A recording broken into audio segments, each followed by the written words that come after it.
If you've ever been curious about the nature of mind over matter, keep watching, because I'm going to share some facts that may surprise and delight you.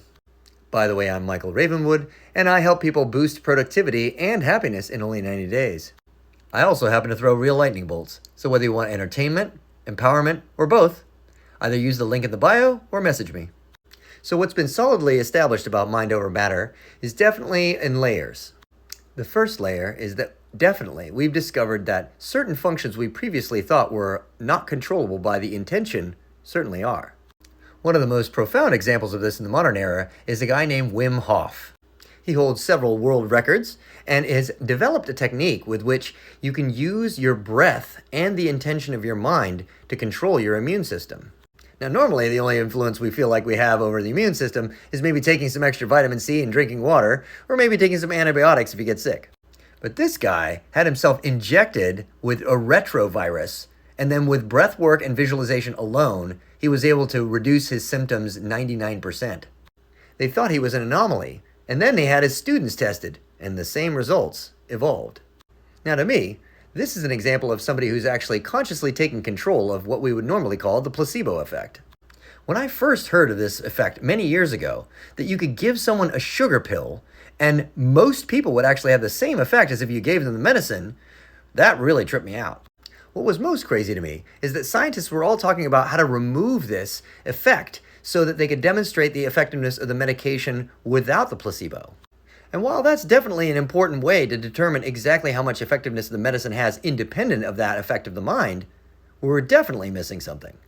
What we were missing is that we had scientifically proven that the mind can have most of the effect of any medicine. I wondered to myself, why aren't we checking that out? Why aren't we seeing what would happen if we didn't have to fool ourselves? Subsequently, I did go on to study Qigong and yoga and understand that systems had been developed over thousands of years, in fact, to leverage these effects. And at this point, I'm grateful to say that someone did go and scientifically study the entire effect and how we can use it intentionally. His name is Dr. Joe Dispenza, and he even wrote a book called You Are the Placebo. I highly recommend his work. He's great. So the first layer of mind over matter is that we can control our autonomic nervous system and our immune system with our intentions. What are the deeper layers that I alluded to? Well, there are a few more, but the time I've got left in this video, I can talk about at least one. There is a fascinating part of the brain called the reticular activating system.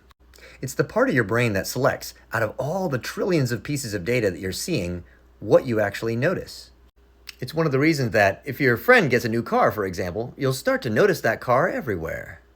Also, if a good friend recommends a certain book, you're going to see it more and more often on the shelves, or you're going to see it in commercials, or you're going to see it around somehow. Now, it's not that those things weren't there before. You actually are just learning to notice them because you found significance in it one time. And your brain's always on the lookout to notice things that are significant to you. Now again, what if you could take this part of the brain that's normally automatic and make it intentional? There are actually methods by which you can program your subconscious to begin to notice the things in your environment that are going to lead you to the kind of world you want to see one day. Now this one goes incredibly deep, but suffice it to say that, for now, you can just start thinking about the things that you'd like to see, the kind of feelings you'd like to have. Live in the world for just a moment in your imagination, which is the world that you'd like to see, and you begin to program your brain to notice the things in your environment, which will lead you there. So, if you found anything that I said interesting or appreciated this video in any way, please put mind power in the comments. If you put mind power in the comments, I'll know that I landed. Thanks.